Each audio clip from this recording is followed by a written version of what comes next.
I would like to read a story to you this evening. That is certainly the plan. I am quite surrounded by two kittens that have decided this snow day to be as rambunctious and as wild as they have ever been. So that is interrupting the recording process, and I think interrupting my already quite scattered mind with my intention. Uh, After having received a very kind message about desiring a longer video, that is going to be my plan for today.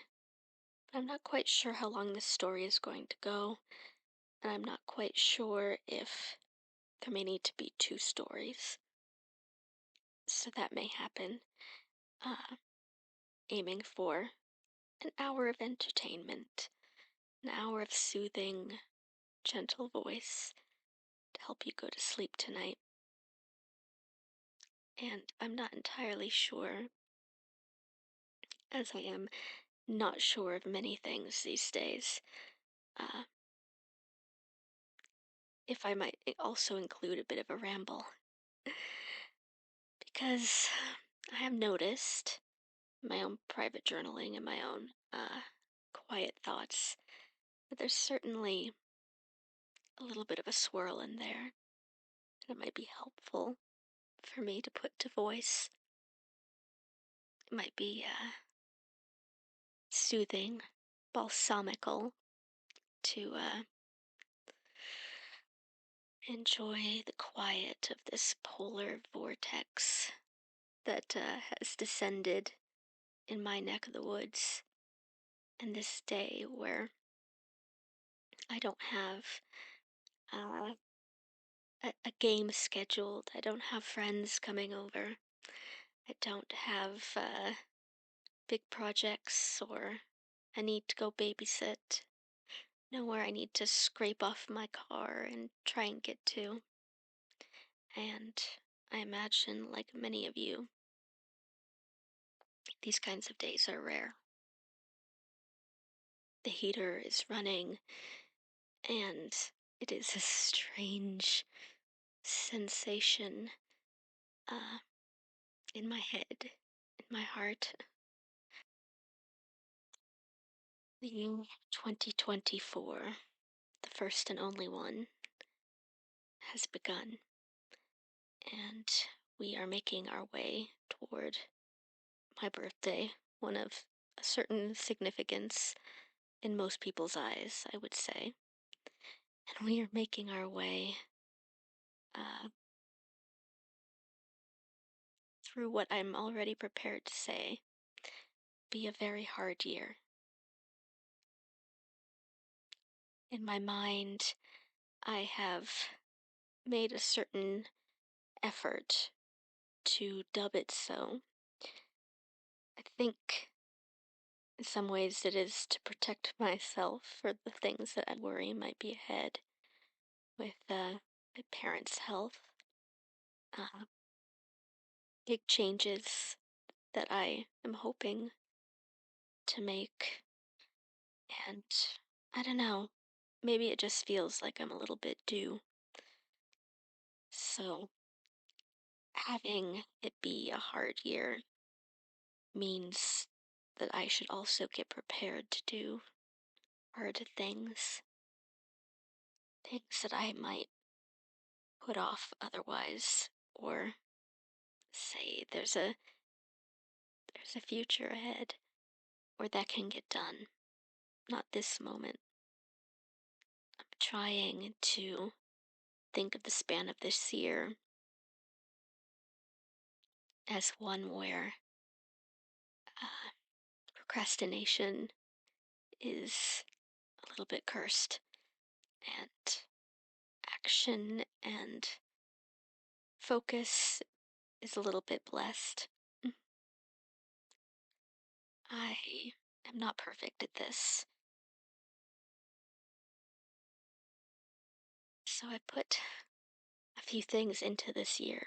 Guardrails, I think, some things that doing I know will make my life better and make me happier. Not drinking soda is one of them, and I can pledge quite truly that I've been through about 2 weeks of that, and no one has been particularly murdered, though the thought has crossed my mind. I do think that is going to carry on. I have done this before. Once at the advice of a Twitter exchange with Alton Brown.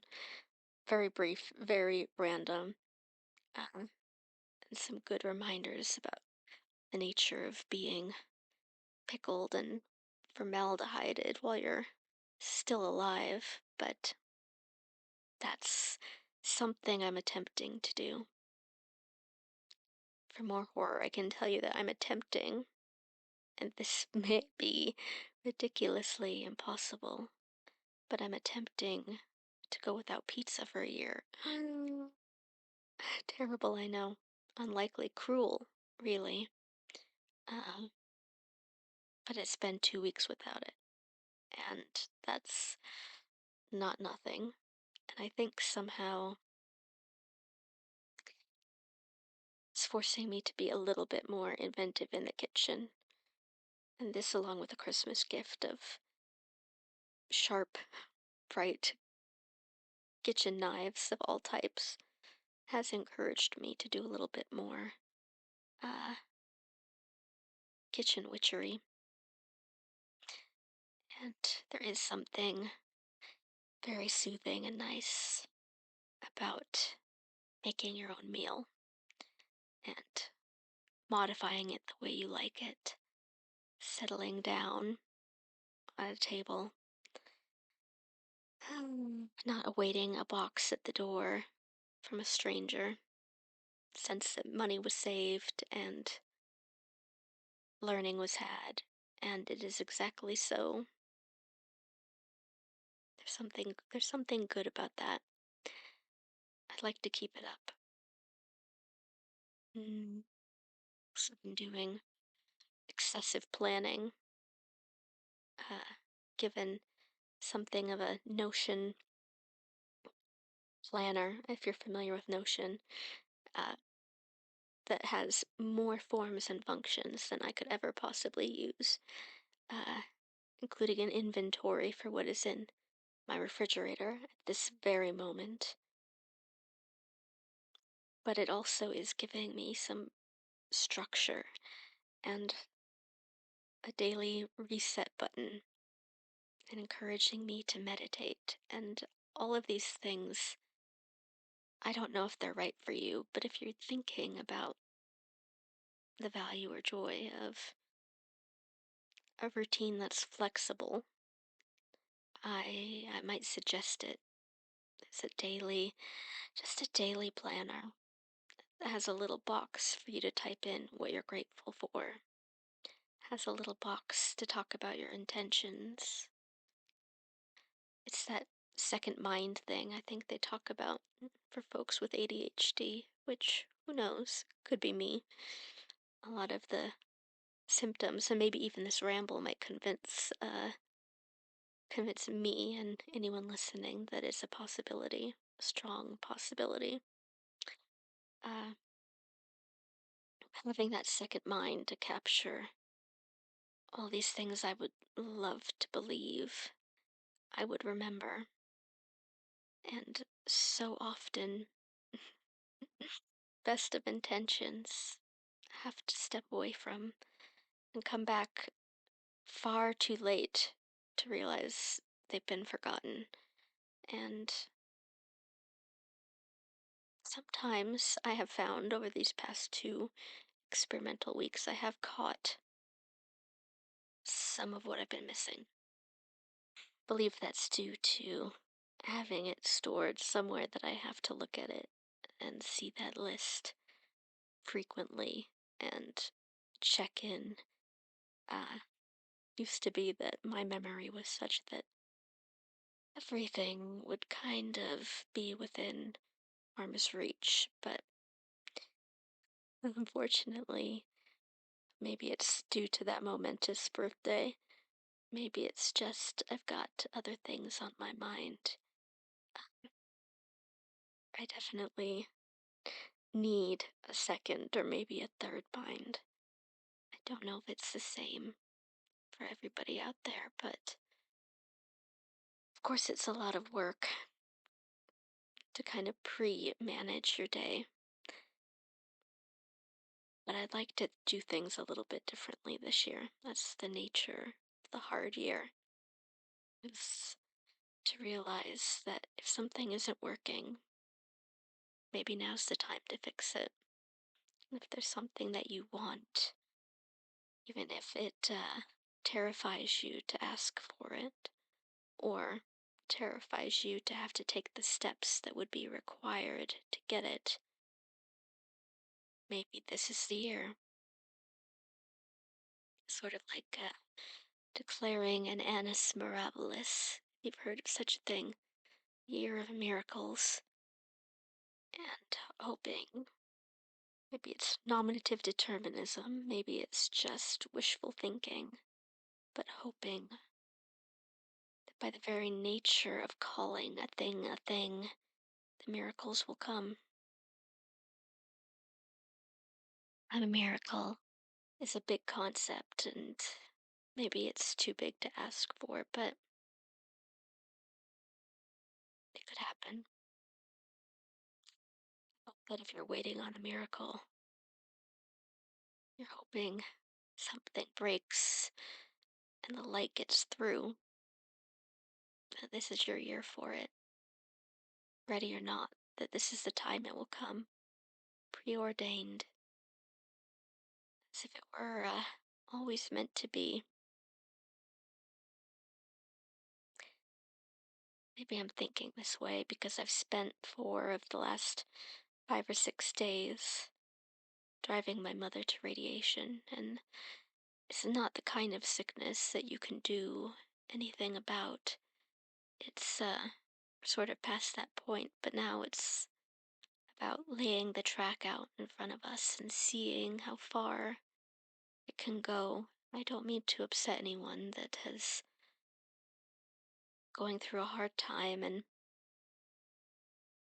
maybe is not in the headspace I am where they're looking for hope and miracles and comfort and warm blankets, and maybe they're ready to scream, or maybe they're ready to rail against the world. All of us are valid in our approaches to things that are so far out of our control. But yeah, it's it's hard to be a creative person and not bring something of who you are into it. It's hard to tell a story, even one like the tiny beautiful mouse. Uh, tell a fairy tale about kings and queens and the new generation of princes and princesses, and not think about what it means for you, someone in the middle of an aging king and queen, and there's a new little generation in my family coming up. Everybody's learning and changing, and I have just enough experience to take a step back and see myself in this center slot, waiting and hoping that somehow everything goes right on either side. And when I'm smart, also remembering none of that is something I can do anything about. I can just love, just cast love upward, cast it downward, and hopefully let some bounce back to me. That's also a part of what we're doing here. Sending love out into the world, all corners, and letting it bounce back. Mm, and quiet again. heater has paused, and I can feel the cool air kind of pushing in through the drafty holes in this uh, window that is older than I am, but not by much. This is a gentle little nest for today.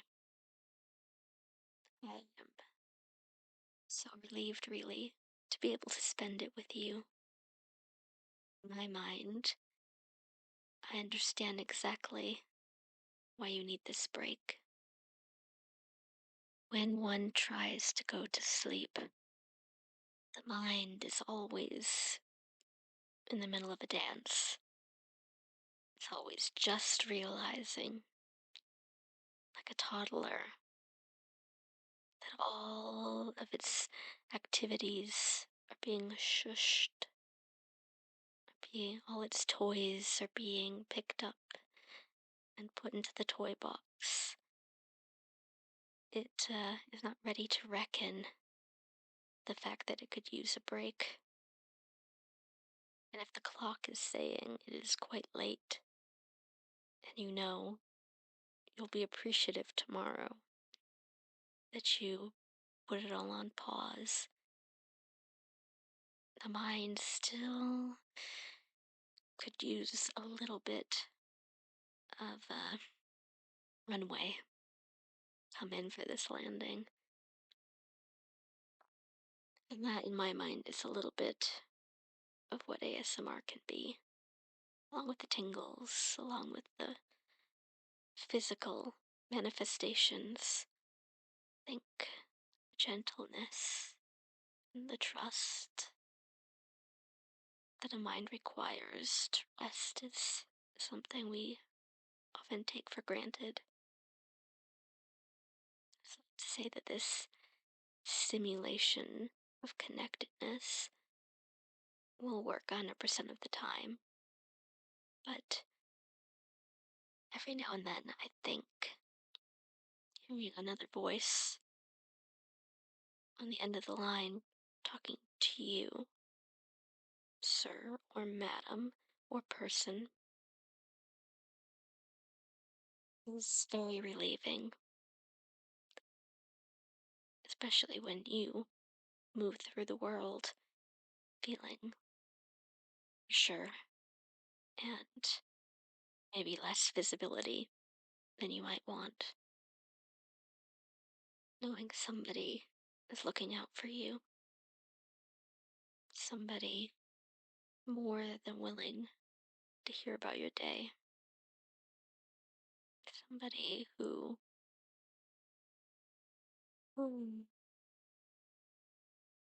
wants to see you at ease, wants the world to be a happy, gentle place, and doesn't want to agitate or engage in debate or ask painful and confusing philosophic questions. I don't think that last one is always true, but for the moment, I think I can safely say that I am on your side. That all of us anxious, curious souls that sometimes are journeying alone have been so for a very long time can find inordinate relief in presence of a shadow, a warm, long, distant, but present shadow that knows that you have dreams and hopes and knows that you're at the beginning of a very hard year and knows that there's so much on the horizon we can't be sure of. That person is on your side. person as me. I think it would have done me a world of good to have this sort of thing when I was growing up. Instead, I came to invent things for myself, which is not a bad thing to cultivate creativity that way, but it can become, you can sort of feel like you're in your own bubble. And it's nice to share a bubble for a little while with someone else, especially as you're looking back over your day, whether you've typed it all into a planner or written it all down, or you're just thinking through the highs and the lows, what worked and what didn't, what is still on that to-do list. I get it. It will be there tomorrow. The snow may melt a bit, but it will still be there. Still slowing the world down to a molasses pace. Or if you happen to be attempting to fall asleep somewhere much more temperate, ground that you see, the trees that you see, the asphalt that you see will still be there in the morning. I promise you that. And you'll be able to reset who you are in this solid, permanent world. Your consciousness can decide to have a better day if this one was difficult. It can decide to wipe that to-do list clean and let you drop your shoulders, sleep in.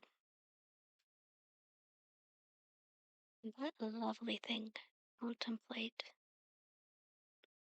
Getting all the rest you need, all the attention that you need, all the privacy and quiet that you need, all the food you need, all the entertainment that you need, all the challenge that you need, all the hope for the future that you need. It is a tall ask, but I don't think impossible. While we mull all of this over, this gentle but confusing rambling, these well wishes and mm, precursors to strange dreams, I will invite you now that we've had our little chat to make sure you're curled up under all blankets appropriate to a moment just like this, and invite you to have your pillows just so that whenever you do wake up, your neck is feeling as happy about that as it possibly can. And you can bring your jabberwocky of a mind, all your tense little thoughts, and all your tense, big, important thoughts, and your worries about your family, and worries about yourself and the state of the world, all of that buzz, and come lay down here, and I will tell you a story. Once upon a time, there lived a king and queen who loved each other so much that they were never happy unless they were together. Day after day, they went out hunting or fishing. Night after night, they went to balls or the opera. They sang and danced and ate sugar plums, were the gayest of the gay, and all their subjects followed their example. So the kingdom was called the Joyous Land.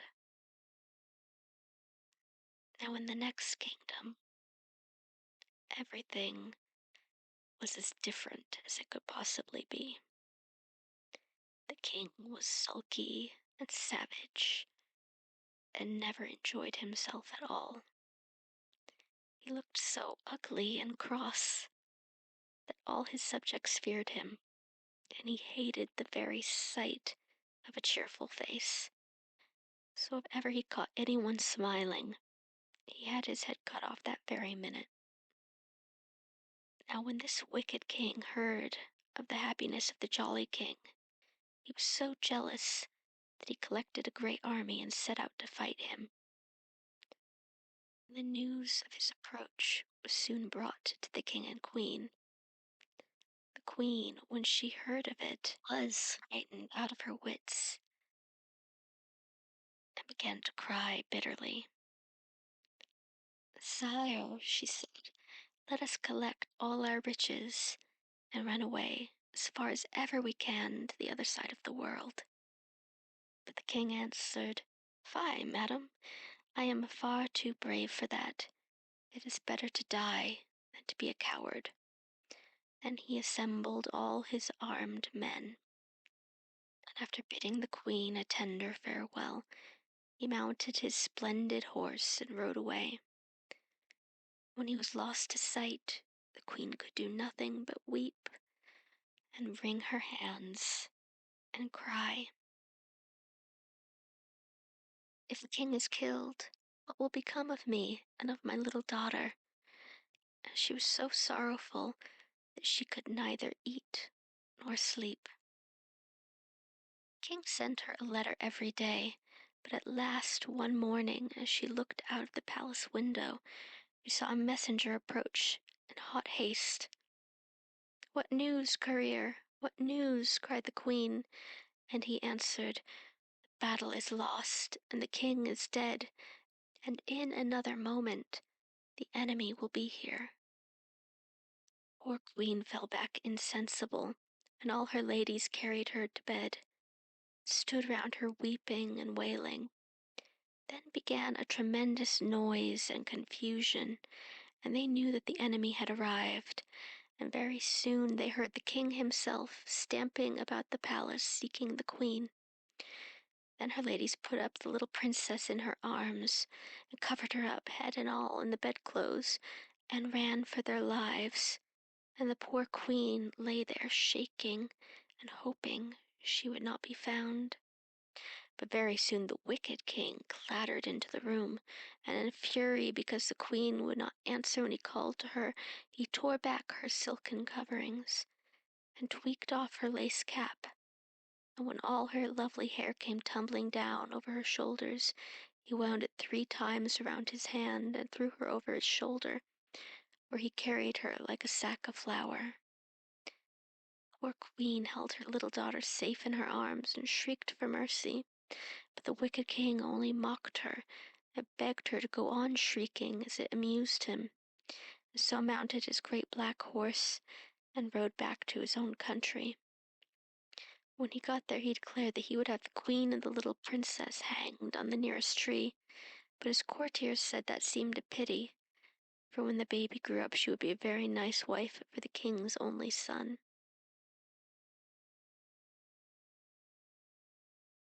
The king was rather pleased with this idea, and shut the queen up in the highest room of a tall tower, which was very tiny, and miserably furnished with a table and a very hard bed upon the floor. Then he sent for a fairy who lived near his kingdom, and after receiving her with more politeness than he generally showed, and entertaining her at a sumptuous feast, he took her up to see the queen. The fairy was so touched by the sight of misery that when she kissed her hand she whispered, "Courage, madam, I think I see a way to help you." The queen, a little comforted by these words, received her graciously, and begged her to take pity upon the poor little princess, who had met with such a sudden reverse of fortune. But the king got very cross when he saw them whispering together, and cried harshly, "Make an end of these fine speeches, madam. I brought you here to tell me if the child will grow up pretty and fortunate." And the fairy answered that the princess would be as pretty and clever and well brought up as it was possible to be. And the old king growled to the queen that it was lucky for her that it was so, and that they certainly would have been hanged if it was otherwise. Then he stamped off, taking the fairy with him, and leaving the poor queen in tears. "Oh, how can I wish my little daughter to grow up pretty if she is to be married to that horrid little dwarf, the king's son," she said to herself. "And yet if she is ugly, we will both be killed. If only I could hide her away somewhere, so the cruel king could never find her." As the days went on, the queen and the little princess grew thinner and thinner, for their hard-hearted jailer gave them every day only 3 boiled peas, a tiny morsel of black bread, so they were always terribly hungry. At last one evening, as the queen sat at her spinning wheel, for the king was so avaricious that she was made to work day and night, she saw a tiny, pretty mouse creep out of a hole, and said to it, "Alas, little creature, what are you coming to look for here? I have only 3 peas for my day's provision, so unless you wish to fast, you must go elsewhere." But the mouse ran hither and thither and danced and capered so prettily that at last the queen gave it her last pea, which she was keeping for her supper, saying, "Here, little one, eat it up. I have nothing better to offer you, but I give this willingly in return for the amusement I have had from you." She had hardly spoken when she saw upon the table a delicious roast partridge and 2 dishes of preserved fruit. "Truly," said she, "a kind action never goes unrewarded," and she and the little princess ate their supper with great satisfaction. And then the queen gave what was left to the little mouse, who danced better than ever afterwards. The next morning came the jailer with the queen's allowance of 3 peas, which he brought in a large dish to make them look even smaller. But as soon as he set it down, the little mouse came up and ate all 3, so that when the queen wanted her dinner, there was nothing left for her. Then she was quite provoked, and said, "What a bad little beast that mouse can be! If it goes on like this, I shall be starved." But when she glanced at the dish again, it was covered with all sorts of nice things to eat, and the queen made a very good dinner, and was gayer than usual over it. But afterwards, as she sat at her spinning wheel, she began to consider what would happen if her little princess did not grow up pretty enough to please the king. And she said to herself, "Oh, if I could only think of some way of escaping." As she spoke, she saw the little mouse playing in a corner with some long straws. The queen took them and began to plait them, saying, "If only I had enough straws, I would make a basket with them, and let my baby down in it from the window to any kind passer-by who would take care of her." By the time the straws were all plaited, the little mouse had dragged in more and more, until the queen had plenty to make her basket, and she worked at it day and night, while the little mouse danced for her amusement. And at dinner and supper time, the queen gave it the 3 peas and the little piece of black bread, and she always found something good in its place.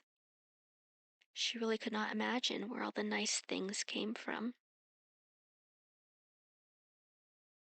At last, one day, when the basket was finished, the queen was looking out the window to see how long a cord she must make to lower it to the bottom of the tower, when she noticed a little old woman who was leaning upon her stick and looking up at her. Presently she said, "I know your trouble, madam. If you like, I will help you." "Oh, my dear friend," said the queen, "if you really wish to be of use, you will come at the time that I will appoint, and I will let down my poor little baby in a basket. If you will take her and bring her up for me, when I am rich, I will reward you splendidly." "I don't care about the reward," said the old woman, "but there is one thing I should like. You must know that I am very particular about what I like to eat, and there's one thing I fancy above all others. It is a plump, tender little mouse. If there's such a thing in your garret, just throw it down to me, and in return I promise that your little daughter shall be well taken care of." The queen, when she heard this, began to cry, but made no answer, and the old woman, after waiting a few minutes, asked her what was the matter. "Why," said the queen, "there is only one mouse in this garret, and it is such a dear, pretty little thing that I cannot bear to think of its being killed." "What!" cried the old woman in a rage. "Do you care more for a miserable mouse than your own baby? Good-bye, madam. I leave you to enjoy its company. For my own part, I thank the stars I can get plenty of mice without troubling you to give them to me." And she hobbled off, grumbling and growling. As to the queen, she was so disappointed that, in spite of finding a better dinner than usual, and seeing the little mouse dancing in its merriest mood, she could do nothing but cry. That night, when her baby was fast asleep, she packed it into the basket and wrote on a slip of paper, "This unhappy little child is called Delicia." This she pinned to its robe, and very sadly she was shutting the basket, when in sprang the little mouse and sat on the baby's pillow. "Ah, little one," said the queen, "it cost me dear to save your life. How shall I know now whether my Delicia is being taken care of or no? Anyone else would have let the greedy old woman have you and eat you up, but I could not bear to do it." Whereupon the mouse answered, "Believe me, madam, you will never repent of your kindness." The queen was immediately astonished when the mouse began to speak, and still more so when she saw its sharp little nose turn into a beautiful face, and its paws to hands and feet, when suddenly it grew tall, and the queen recognized the fairy who had come with the wicked king to visit her.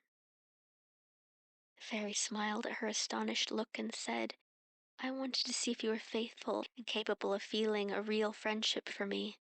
For you see, we fairies are rich in everything but friends, and those are hard to find." "It is not possible that you should want for friends, you charming creature," said the queen, kissing her. "Indeed, it is so," said the fairy. "For those who are only friendly with me for their own advantage, I do not count at all. But when you cared for the poor little mouse, you could not have known there was anything to be gained by it. And to try you further, I took the form of the old woman whom you talked to from the window. And then I was convinced that you really loved me." Then, turning to the little princess, she kissed her rosy lips 3 times, saying, "Dear little one, I promise you that you shall be richer than your father, and shall live 100 years, always pretty and happy, without fear of old age and wrinkles." The queen, quite delighted, thanked the fairy gratefully, and begged her to take charge of the little Delicia and bring her up as her own daughter. This she agreed to do, and they shut the basket and lowered it carefully, baby and all, to the ground in the form of the tower. The fairy then changed herself back into the form of the mouse, and this delayed her but a few moments, after which she ran nimbly down the straw rope, but only to find when she got to the bottom that the baby had disappeared. "All is lost. My enemy Canceline has stolen the princess away. You must know that she is a cruel fairy who hates me, and she is older than I am and has more power. I can do nothing against her. I know no way of rescuing Delicia from her clutches." When the queen heard this terrible news, she was heartbroken, and begged the fairy to do all she could to get the poor little princess back again. At this moment in came the jailer, and when he missed the little princess he at once told the king, who came in a great fury, asking what the queen had done with her. She answered that a fairy, whose name she did not know, had come and carried her off by force. Upon this the king stamped upon the ground, cried in a terrible voice, "You shall be hung! Always I told you you should." And without another word, he dragged the unlucky queen out into the nearest wood and climbed up a tree to look for a branch to which he could hang her. When he was quite high up, the fairy, who had made herself invisible and followed them, gave him a sudden push, which made him lose his footing and fall to the ground with a crash, and break 4 of his teeth. While he was trying to mend them, the fairy carried the queen off in her flying chariot to a beautiful castle, where she was so kind to her that but for the loss of Delicia, the queen would have been perfectly happy. But though the good little mouse did her very utmost, they could not find out where Canceline had hidden the little princess. 15 years went by, and the queen had somewhat recovered from her grief, when the news reached her that the son of the wicked king wished to marry the little maiden who kept the turkeys, and that she had refused him. The wedding dresses had been made, nevertheless, and the festivities were so splendid that all the people for leagues around were flocking in to be present at them. The queen felt quite curious about a little turkey maiden who did not wish to be a queen, so the little mouse conveyed herself to the poultry yard to find out what she was like. She found the turkey maiden sitting upon a big stone, barefooted, and miserably dressed in an old, coarse linen gown and cap. The ground at her feet was all strewn with robes of gold and silver, ribbons and laces, diamonds and pearls, over which the turkeys were stalking to and fro, while the king's ugly, disagreeable son stood opposite her, declaring angrily that if she would not marry him, she should be killed. The turkey maiden answered proudly, "I will never marry you. You are too ugly and too much like your cruel father. Leave me in peace with my turkeys, which I like far better than all your fine gifts." The little mouse watched her with the greatest admiration, for she was as beautiful as the spring, and as soon as the wicked prince was gone, she took the form of an old peasant woman and said to her, "Good day, my pretty one. You have a fine flock of turkeys there." The young turkey maiden turned her gentle eyes upon the old woman and answered, "Yet they wish me to leave them to become a miserable queen. What is your advice upon the matter?" "My child," said the fairy, "a crown is a very pretty thing, but you know neither the price nor the weight of it." "I know so well that I refused to wear one," said the little maiden, "though I don't know who my father was or who my mother, and I have not a friend in the world." "You have goodness and beauty, which are of more value than 10 kingdoms," said the wise fairy. "But tell me, child, how came you here, and how is it that you have neither father, nor mother, nor friend?" "The fairy called Canceline is the cause of my being here," answered she. "For while I lived with her I got nothing but blows and harsh words, until at last I could bear it no longer, and ran away from her without knowing where I was going. And I came through the wood, and the wicked prince met me, and offered to give me charge of the poultry yard. I accepted gladly, not knowing that I should have to see him day by day, and now he wants to marry me, but that I will never consent to." Upon hearing this, the fairy became convinced that the little turkey maiden was none other than the Princess Delicia. "What is your name, little one?" said she. "I am called Delicia, if it please you," she answered. Then the fairy threw her arms around the princess's neck and nearly smothered her with kisses, saying, "Ah, Delicia, I am a very old friend of yours, and I am truly glad to find you at last. But you might look nicer than you do in that old gown, which is only fit for a kitchen maid. Take this pretty dress, and let us see the difference it will make." So Delicia took off the ugly cap, shook out all her fair, shining hair, and bathed her hands and face in clear water from the nearest spring, till her cheeks were like roses. And when she was adorned with the diamonds and the splendid robe the fairy had given her, she looked like the most beautiful princess in the world. And the fairy with great delight cried, "Now you look as you ought to look, Delicia." What do you think about it yourself? And Delicia answered, I feel as if I were the daughter of some great king. And would you be glad if you were? Said the fairy.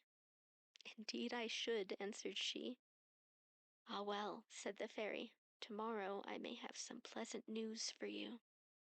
So she hurried back to her castle, where the queen sat busy with her embroidery, and cried, Well, madam, will you wager your thimble and your golden needle that I am bringing you the best news you could possibly hear? Alas, sighed the queen, since the death of the jolly king and the loss of my Delicia, all the news in the world is not worth a pin to me. There, there, don't be melancholy, said the fairy. I assure you the princess is quite well, and I have never seen her equal for beauty. She might be a queen tomorrow if she chose. And then she told all that had happened, and the queen first rejoiced over the thought of Delicia's beauty, and then wept at the idea of her being a Turkey maiden. I will not hear of her being made to marry the wicked king's son, said she. Let us go at once and bring her here.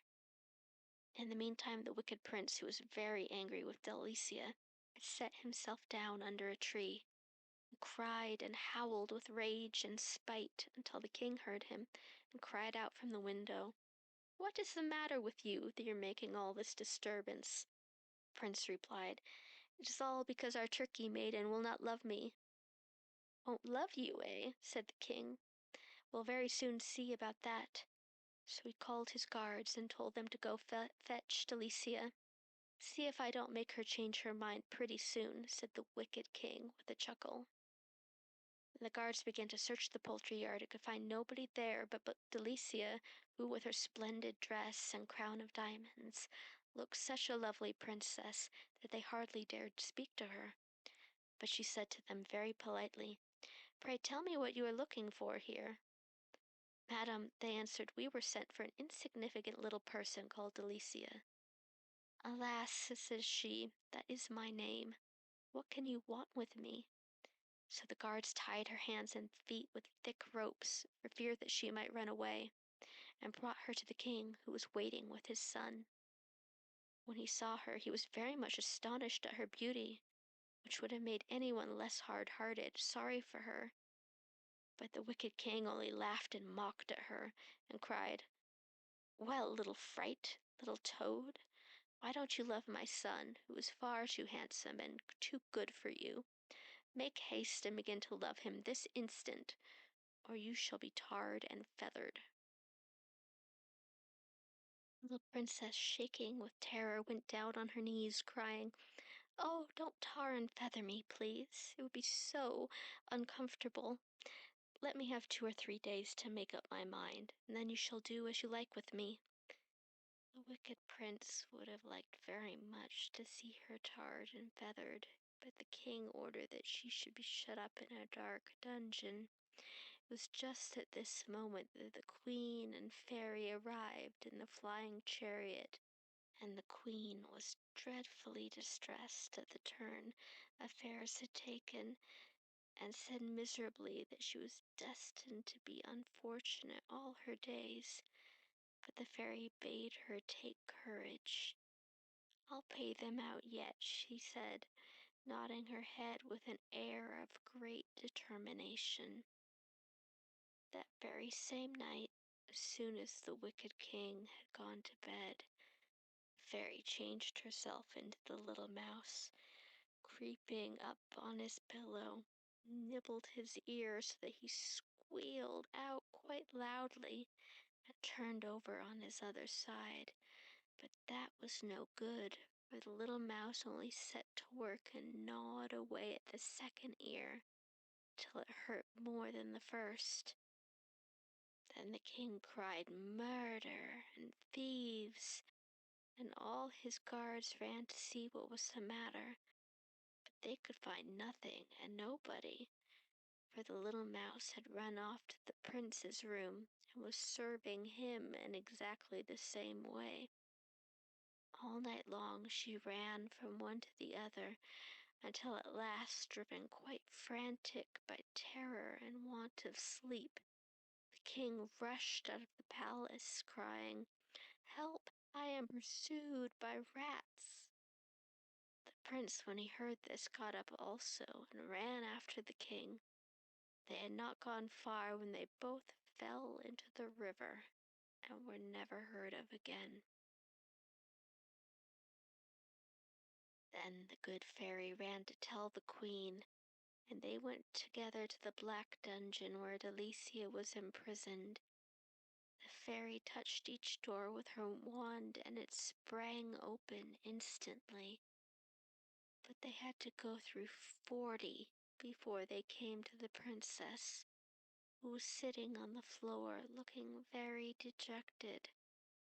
But when the queen rushed in and kissed her 20 times in a minute, and laughed and cried and told Delicia all her history, the princess was wild with delight, and the fairy showed her all the wonderful dresses and jewels she had brought for her, and said, "Don't let us waste time.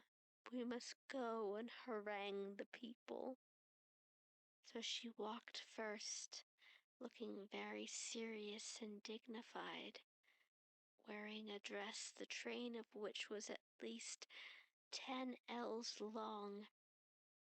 Behind her came the queen, wearing a blue velvet robe embroidered with gold, and a diamond crown that was brighter than the sun itself. Last of all walked Delicia, who was so beautiful that it was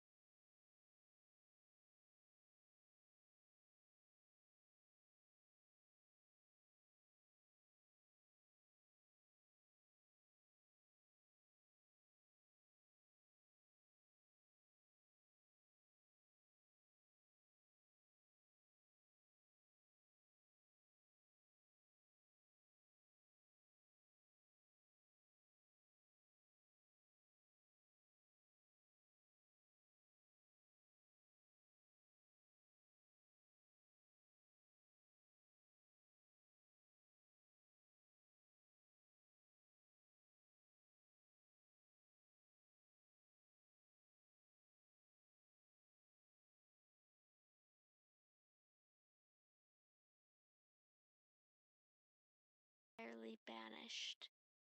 Upon this the people cried with one accord, "We will, we will.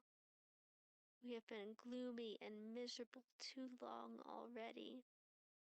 And they all took hands and danced round the queen and Delicia and the good fairy, singing, "Yes, yes, we will, we will." Then there were feasts and fireworks in every street in the town, and early the next morning the fairy, who had been all over the world in the night, brought back with her in her flying chariot the most handsome and good-tempered prince she could find anywhere. He was so charming that Delicia loved him from the moment their eyes met, and as for him, of course he could not help thinking himself the luckiest prince in the world. The queen felt that she had really come to the end of her misfortunes at last, and they all lived happily